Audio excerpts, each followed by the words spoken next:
Christmas Eve. It's 4:30. We're going to make this short and sweet because there's like a tornado warning. We can't get lucky enough to have a white Christmas. We have like a Christmas that's trying to kill you. So I read 3 books in the last few weeks that have some Christmassy vibes. 2 of which are very old and the other is a recent read. So that's pretty neat.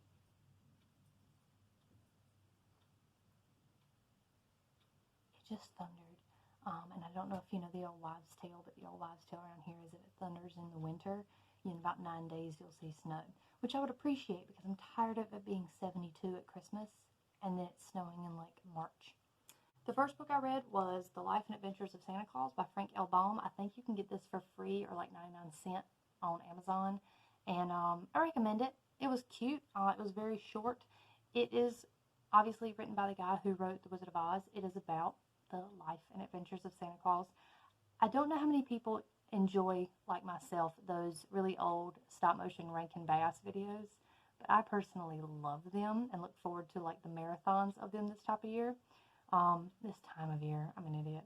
But I did not realize that The Life and Adventures of Santa Claus is based on this book. It is very weird. It is essentially what happens when a baby is left at the edge of this great forest called Burzee, and the great Ak, the woodsman of the world, he finds him and gives him to Shiegra, the lion. Well, one of the nymphs that lives in the forest, Necile, she's like, no, I want to raise it.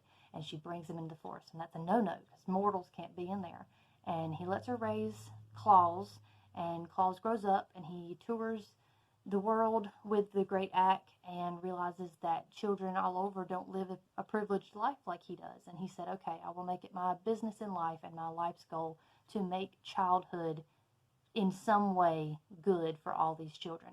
And eventually at the end of the thing, the immortals take a vote to bestow upon Santa Claus at that point the mantle of immortality. And it's a really good special. I mean, it's weird if you've never heard that story before, but if you've read the book, it follows it to a T.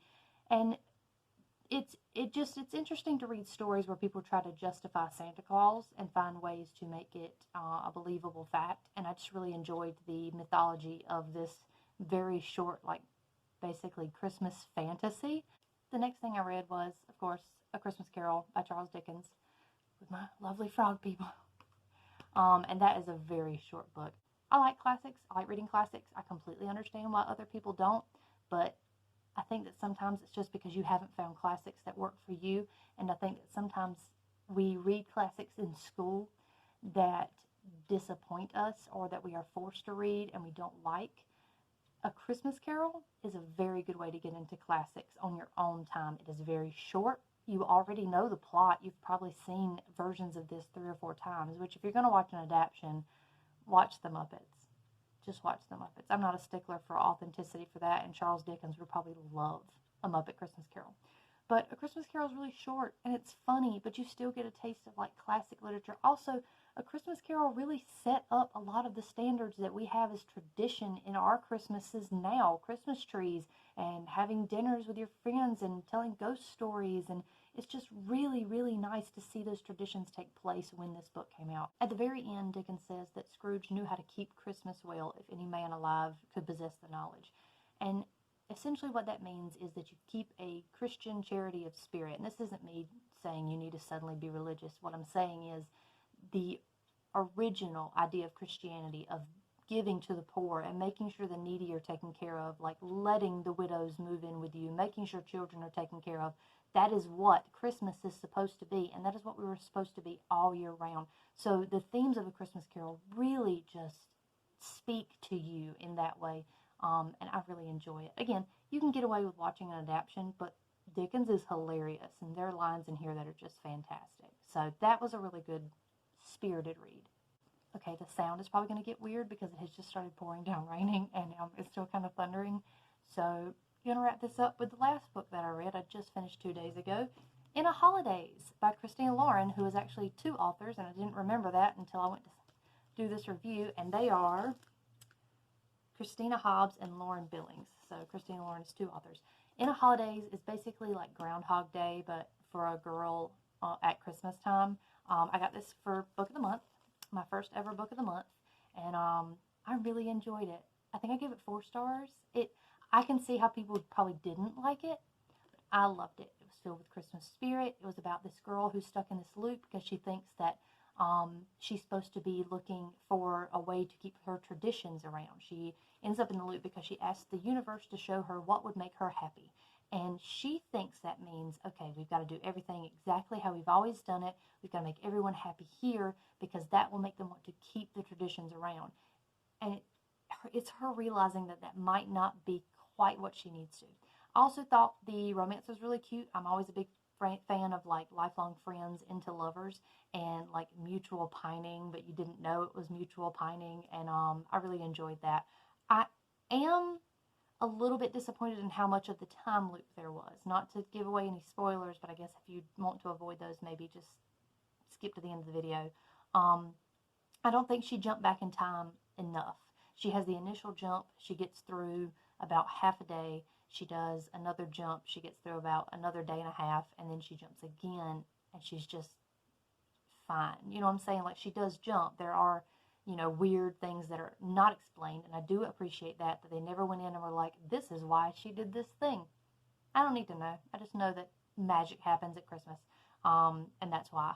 But I would have liked to see her really have to deal with it, but if you had done that, you probably would have had 100 more pages on this book, and I think as it is, the pacing was really decent, especially for the love story, and I think the benefit of that was having it be a friends to lovers situation and not like her meeting someone. That would not have worked with this system. But that was a really cute book too, and it still made me feel like Christmassy. I almost teared up near the end. Not to go into all my business, but we've had relatives die this year. My grandma currently has COVID and is in the nursing home, and I have not seen her in person since March. We're not meeting for Christmas like we normally are, and it's just really, really hard for me to get in the Christmas spirit, which is weird because I'm usually like super Christmassy. But this year's just been very strange, and it's nice to read books that remind me that like this time of year can be really cheerful. It's not necessarily about what you're doing, it's the spirit you hold inside of you, and I'm just going to try to keep doing for others as I can, and I'm going to try to remember to tell my loved ones that I love them and appreciate the moments I do get to spend with my family. And so now I'm going to take this very itchy headpiece off of my head that, by the way, I made when I played the Ghost of Christmas Present because I love Christmas Carol. I'm going to go take this off. I'm going to put on an apron, and I'm going to go make Christmas cookies with my husband. We're going to make some sugar cookies and some chocolate chip cookies and just hang out tonight and maybe watch a Christmas movie, maybe not, maybe watch something completely different. I personally kind of want to watch Black Christmas because I'm in one of those moods. But anyway, I hope everyone's had a really good holiday. I'm planning to post this on Christmas Day, so tomorrow for me, probably today or after for you. And I hope everyone had a really good holiday and you stayed safe and hopefully at home, or at least safely social distance from your family. And that maybe next year it'll be a little bit more normal. So we'll hope for that. But anyway, yeah, that's been this video. That's been the 3 books that I read that were Christmassy this week. Bye!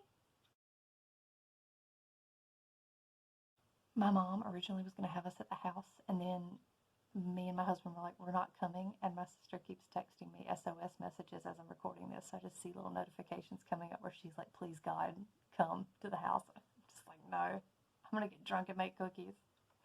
Good luck though.